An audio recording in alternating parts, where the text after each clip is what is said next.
See, if only, they had e-transfer, then this wouldn't be an issue. You just. I guess he's American. You need to use like, I don't know, Zelle. I don't really even know what Zelle is.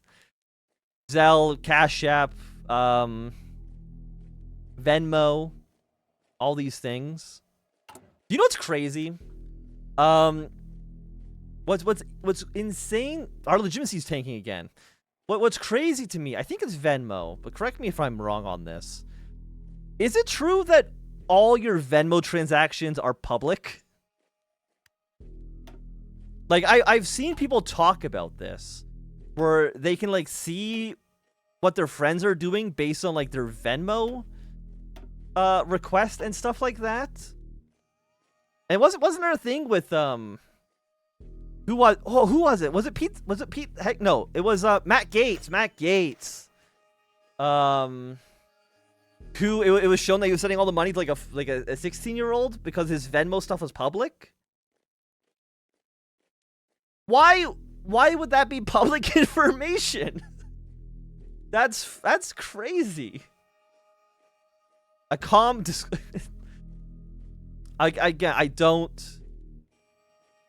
I can't believe that's public information, that anybody could look up your Venmo account to see what you're spending your money on.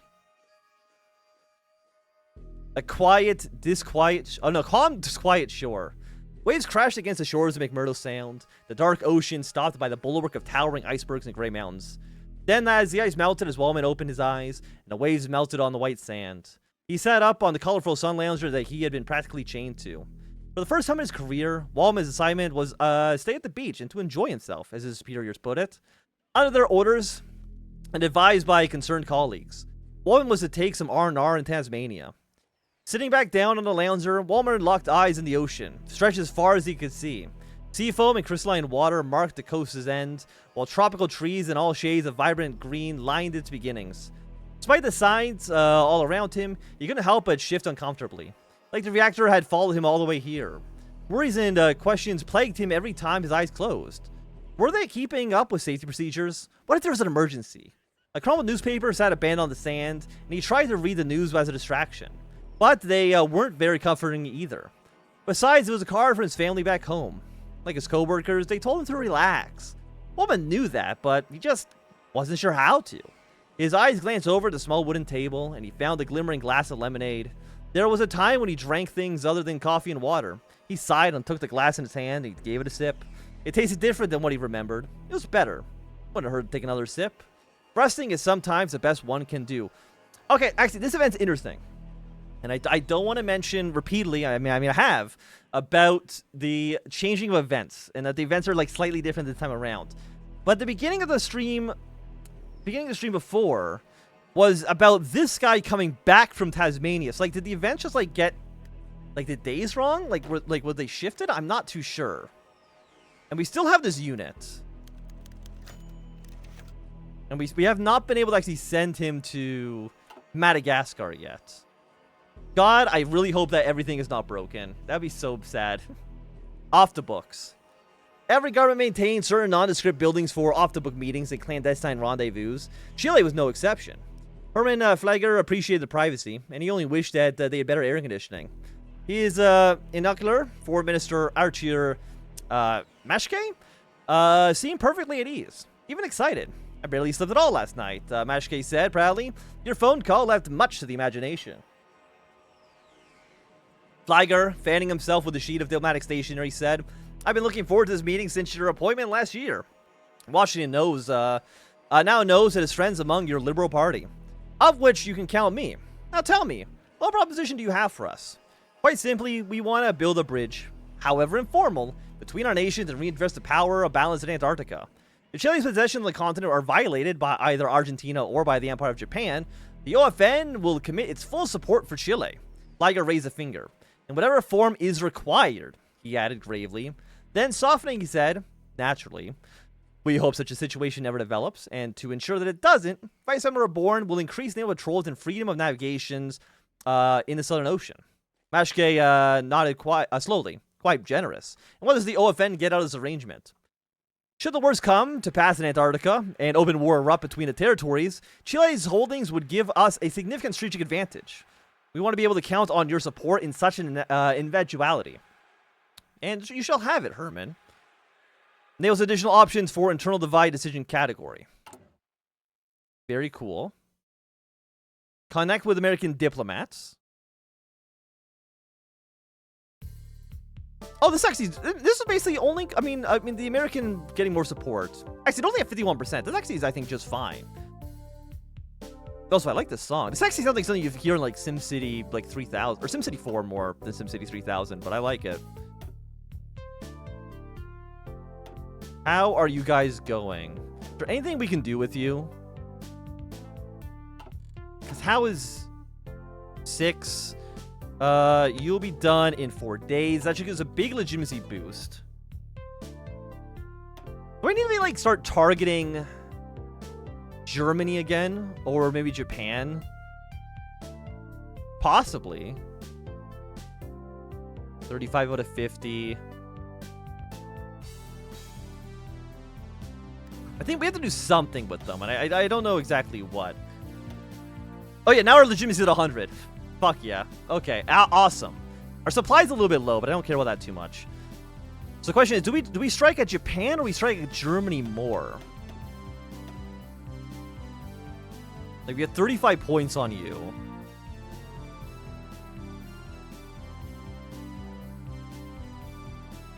We receive 4 supply.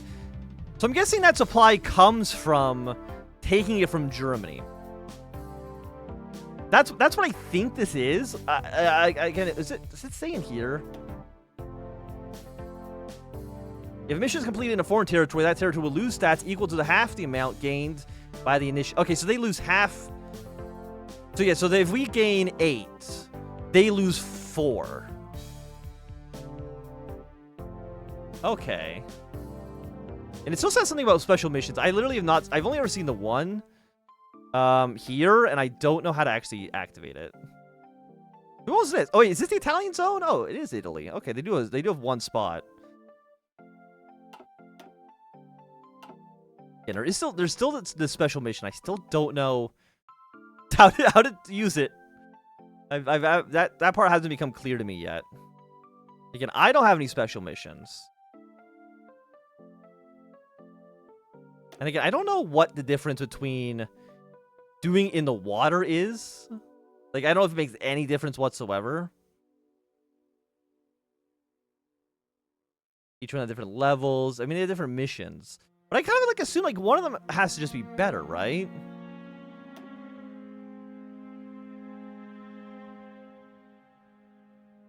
So, I'm going to just take a quick look. So, we know Japanese legitimacy is high. Germany is not that high. And Italy has 1 territory. Is it this? Who's this? Okay, so Italy has this 1 province. Okay, so we go back to here. We need to spend some militarization. Let's do it to reduce German legitimacy. Because this one each costs 4. So I think we're going to do... and we get some legitimacy ourselves, but I don't really care about that too much. Actually, no, we do, because I can... Yeah, so then we can spend it... We basically are trading it with ourselves. That makes sense. And again, our legitimacy is at peak now, so we can definitely spend this on something when the time comes. Now, I do think we need to kind of get our supplies back up. Being at 38 is not really where we want to be. And we are consuming a lot because it is summer. We have more people here than when during the winter. So we do not, under any circumstances, want to run out of supplies. That would be bad. So I think we need to wait a few shipments to make sure our supply is not going to dwindle horribly.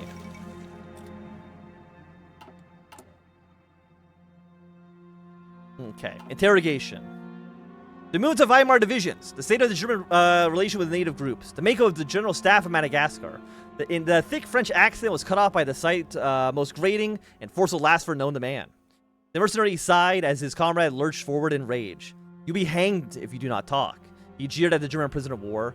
2 of them were strung up by the wrist against a cold, hard wall. Maybe we should just move on to that right now.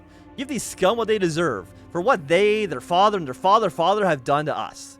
The laughing one scoffed. The French are always sore losers, but playing out your fantasies in a place as isolated from Europe as your pathetic holdouts, really? And you think we know any answers to those stupid questions? Yeah, you better, the first mercenary said, because intel will come out. We'll take the credit, say you told us, and if anything goes wrong, we don't have to take the fall. Either you tell us now, or we let some gormless pencil pusher sentence you. Get lost. The first mercenary did exactly that, taking a walk, leaving his comrade to loosen them up. The mercenary grabbed the laughter, and they were soon was nothing to be amused about. Pulling his head up by the hair, he undid his flask and forced alcohol down his gullet. The other POW screamed, while the screams of the afflicted became droopler by the second. His eyes glassed over, body became limp, murmuring to himself as the mercenary shouted over and over, "Talk, talk, talk!" The POW only saw the devil from hell, snaking around his life. Even lions can be pathetic. I really hope that we've not broken anything. Like, I'm not saying it's impossible, but the fact that, like, all of these events are still here, not great. Or, like, that all of these, like, are, like, lined up like this, whatever you want to call it. It would be a messy situation, but... yeah, nothing we can really do about that. Because, you know, as soon as we got the division, you would assume that's when the event would fire about... being able to send troops over, but hasn't actually occurred yet. Gain legitimacy, gain supply. We're at 71. Again, we have high legitimacy. We could give Australia more control. Cohesion goes up by 4. We get 10 political power. I mean, it seems it's fine. No, it's not horrible. I mean, we have so much political power. We gotta spend on something, man. What do we have? I mean, we're mostly supposed to be spending it on this rocket shit. I'm not really doing that. Get more supply. Expand facilities. Increase security. I think that's okay for right now. Again, that's spending the political power we have without going too crazy. Oh, actually, we have some troops we can send out as well. Oh, so you're actually... How long do you take? You're 20 days. Whereas attacking is 28. So you're almost finished as well. The militarization is at 50.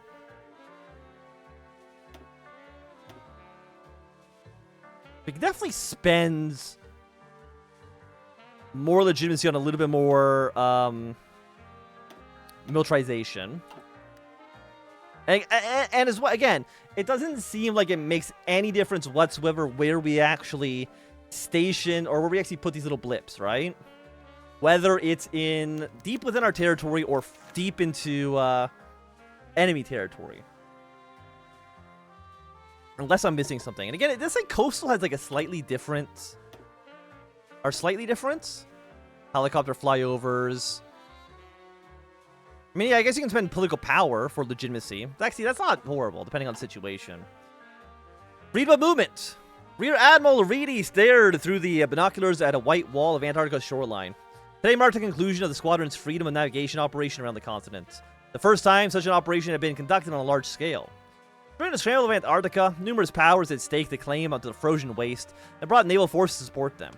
However, those of the OAA were never before brazenly paraded through the littoral of Antarctica with the intent of proving the other territories' impotence in their own waters. Reedy's had been nervous when Herman Flagler ironed out the agreement with the Chileans, ensuring mutual cooperation. Reedy felt that he and his men were to be taking all the risk. For weeks now, he expected to be fired upon, either by the Japanese or the Germans, but they hadn't. Sonar radar had detected contact shadowing the squadron, but not one ship had challenged their passage. For all intents and purposes, the operation had been a complete success. "Sir," said Lieutenant Walsh, "radar spotted a contact to the north, flying low, believed to be an Argentinian reconnaissance plane. Given our proximity to the territory, I agree with his assessment." Reedy scanned the horizon and spotted a small aircraft battling headward as it approached the flotilla. He was definitely an unarmed recon plane. Already had no issue with testing the former Axis allies. He was apprehensive about any international incident involving the Argentinians. The OFN had enough enemies already, and the plane flew a parallel course with the squadron.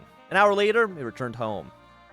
Now, why would you expect the Germans or the Japanese, even no matter if you hate each other, to attack U.S. ships? Like, that just seems like a recipe for absolute disaster. Strange revelers. The central mess hall at McMurdo Station was crammed full tonight. The usual crew were being joined by the odd assortment of visitors from the continent, and other base's crew returning to McMurdo to collect special supplies and discuss their findings with their superiors. Among the busy end-of-day merriment, Lois joined a temporary expanded corps of scientists. Matthew had already been rambling about the intricacies of practicing chemistry in sub-zero temperatures to some paleontologists from Canada. Thomas had a rally of small group assistants and was hosting an impromptu quiz. And though Wallman was off in Tasmania, his passion lived on in the form of a student who had comped, I think, maybe, I don't know, Lois's dinner to regale her with the peculiarities of nuclear power. She was starting to see why Wallman was so solemn in his duty. Looking around the hazy room, Lois found herself more settled than she had been in just the last week. The past months had been seeing her fitting in the local community more and more, meaning that she remained excluded by some on the basis of her gender. Along with her increased correspondence with her peers back in the United States, Canada, Australia, and New Zealand, Lois was starting to feel content with her present position in life. Relatedly, she had some letters to write, raising her beer in the final salute to her companions in exile. She bundled up and psyched herself up to brave the biting cold. Warmth of alcohol and camaraderie kept her warm in the never-ending rays of the Antarctic sun. Some delicious water. I might actually need to go refill my pitcher very, very soon. I've been drinking this water like a madman. Okay. I'm going to ignore this for now. I'm also going to ignore the low manpower. It really does not matter in the slightest. Intelligence rating is at 43.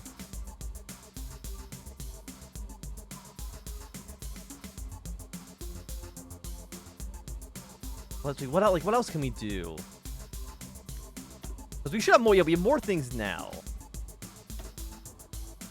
Militarization is low. We need to actually spend some more points on militarization. Again, we have the supplies. That gives us 3 for 6 versus 4 to 8. Takes 30 days. I mean, again, supplies we get for free. So we'll spend, let's say, 3 on you, and then we'll do 2 more on legitimacy. I think that seems okay, all things considered. I mean, again, German legitimacy it's quite low. Like, I think there is something we can possibly do against them in due time. I am still worried that the mod is broken in some respect. Because, again, the Madagascar is not... Oh, hey! Speak of the devil, he shall appear. The final spasm of Dead Empire. So we can send troops to... It said, like, some French faction. But I don't think they're actually here yet. Because it's not to the rebels. It's not to the Madagascar Rebellion. Right? I think it's slightly different. We have 13 points. We have all of this shit we can do. We have high legitimacy. Which is good for you. More cohesion is nice. Gain legitimacy. Gain supply. I mean, I'm going to do it, but again, I'm a little worried about our militarization. I think 33 is still probably okay. Let's do some counter operations as well. Because now that this... I don't think they're actually officially a war. There's like a few weeks or so.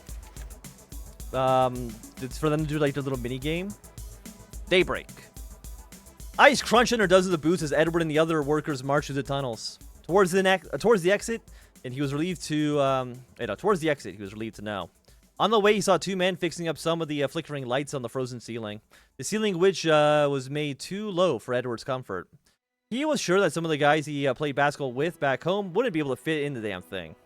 When they came out, they were met with a surprising sight. High in the sky, the sun was peeking through the two large clouds. The field of snow glistened bright under the light. These past winter months had been some of the longest Edward had spent without seeing the sun. The sky stuck in an eerie twilight. Suddenly, it was back. His comrades too watched in awe before the large snow tractor plowed the road in front of them. Colonel John and Major Bennett, who Edward remembered for his as the brains behind the whole project, were aboard the vehicle. They were also looking at the sky before turning to see the field, and they were all leading. Edward watched the tractor head up the hill, headed for the next set of tunnels. They were expanding southwards, and as they watched, the officer walked over to his group. "Good job, everybody," the officer greeted them. "Come back to the hut. We've got some hot cocoa prepared." All the men cheered for a job well done, and Edward himself walked back with them with a slight smile. The tunnel was finished, and he felt a strange sense of satisfaction about that. And even got bold enough to talk to some of the soldiers for the first time. Everybody seemed open and in a good mood. A victory was a victory, Edward reasoned. As he looked to the sun, he still wondered, what kind of job had they actually accomplished? Winning without a goal. Okay. And bravo.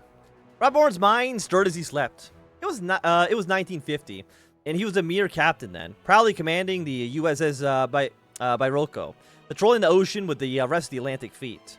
It was a simpler time, with no projects to manage, no barren ice sheets to watch over, and no spies to worry about. Just his duty to the country that he had to fulfill. The United States was finally getting back on her feet after their humiliating defeat, and he was proud to help her recover. It was 1954, and he was Rear Admiral then, slowly working his way up the chain of command. He found himself on the bridge of the Bairoko, in the Weddell Sea, just about 40 miles off of Signy Island. Today, the United States military would be blowing up an island they had recently purchased from Argentina. Standard procedure, the suits had said that the explosion would be equal to 6 megatons of TNT. Couldn't even begin to picture what it would have looked like.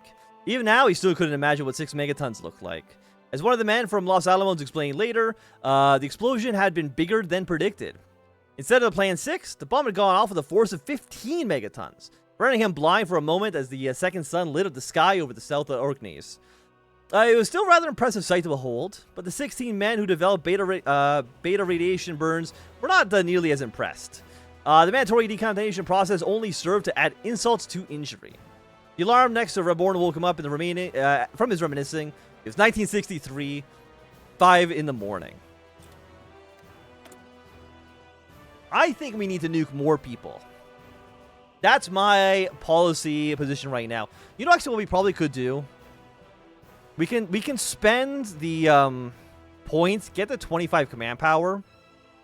It's going to reduce cohesion by 4, which does suck. I really hate the cohesion going down. Oh, this actually, yeah, we can also connect more with American diplomats. I think that seems okay. Like, New Zealand and Australia have way more control than they used to. Pushing the boundaries. Word had reached the CIA on the situation in the Philippines. Though always unstable, it seemed like the archipelago would soon collapse into open war. The opportunity to regain a foothold on the heart of the Japanese Empire was too big to let go, and Rip had jumped on in immediately. Operation Foreign Patriot, as he dubbed it, would include a false flag attack behind the Japanese lines, disrupting trade, funding terrorist attacks from the communists. The plan to destabilize the collaborators was very well documented, but still raised a question, which Lynch voiced to his superiors. Aren't the Philippines outside our zone of operations? Rip was quick to answer this. He pointed an isle of the world map. We were assigned to the Indian Ocean, Grayson, and the Philippines could be considered the eastern part of the ocean. When I was in Malay, no one said anything, right? Well, the Philippines are just a frog's jump away. If the news didn't satisfy Lynch, he didn't show it, and instead reached for a sketch lying under a pile of cardboard folders. So, bombing Bacanao City's port, huh? Is that team on it reliable? This is one of the vital ports of Foreign Patriot. I won't let the commies take their shot on that one. One of our teams will have to infiltrate the town before the USFIP launches attack. This brings us on how to dress our saboteurs. We must get our hands on more Japanese uniforms. We're thinking of smuggling our men inside the Philippines. Guess we could steal some from the Japanese sector. Does that actually open up a new slot here? Yes. So, okay, so now we actually need military command power a lot more than we did previously. And unfortunately, we don't, other than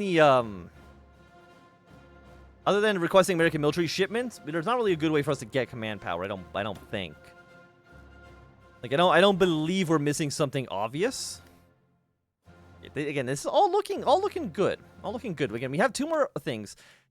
We really need to keep on this. Like, it's obviously it's a lot harder because the AI can instantly do it, whereas we can't. Supply for intelligence. 2 supply for 1 legitimacy seems extremely cheap. So I mean, we'll take it. Like 2 points for 4 spying points. I don't know what you want to call it, but I mean that sounds to me like a pretty decent ratio. You know, I'm not going to be upset about it.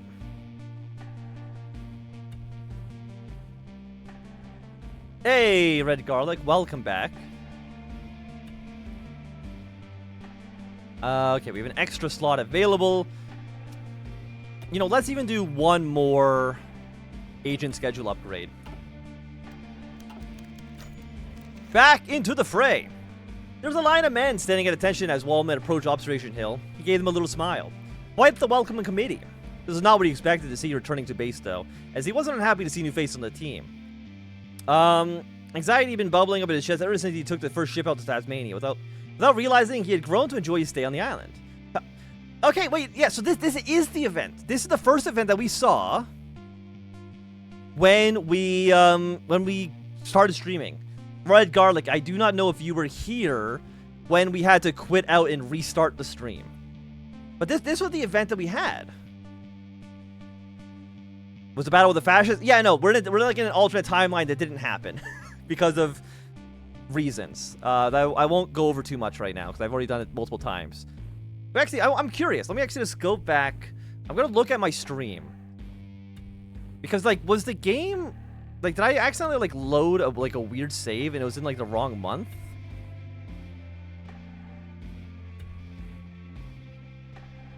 No, it wasn't. That's very strange. Because when we reloaded it, I'm guessing it had something to do with the fact that we were on the new patch. That this event fired 6 months earlier, and I'm assuming all the things that did happen are going to happen now. Well, we'll see. Very, very, very weird. Okay. He shook his nerves up as he greeted the new engineers. Having more hands on deck would certainly help them next winter. After he brought them up to speed on everything, of course. For now, he limited himself to sharing small talk with them. The team was a multinational one, but bright minds from America, Australia, and New Zealand. They all got to know each other with a hodgepodge of accents. Above that, however, Wallman was looking forward to seeing old faces, which is why he was troubled to see some of them missing. None of them had ever been late. Where are the others? He asked. Where's Jeremy? His brow furrowed further as he received the dejected looks. Jeremy's out right now. So are a few more, said one worker. They got contaminated. Too much radiation exposure. There's a leak. Wallman looked at the engineers, both old and new. While he was gone, troubles had continued. People had gotten hurt, and now it was time to figure out. And he needed to get caught up. There we go. I can speak. But very interesting that we're now getting the events that I had seen previously. But that's fine. I mean, again, if it plays the events that we've already done from the previous segment, then so be it. I'm not too worried. I do want to infiltrate the Philippines a little bit. I think smuggling firearms might be the best one. Actually, no. 50 command power for contacting the communist. I think pays for itself to get that done a little earlier. Okay, there is the Japanese stock market collapsing.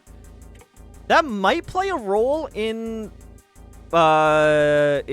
Japan's Antarctic territories, which I think we maybe will be able to exploit. Okay, I also think getting let's infiltrate Japanese administration as well. All of these sound lovely. Lovely, lovely, lovely, lovely.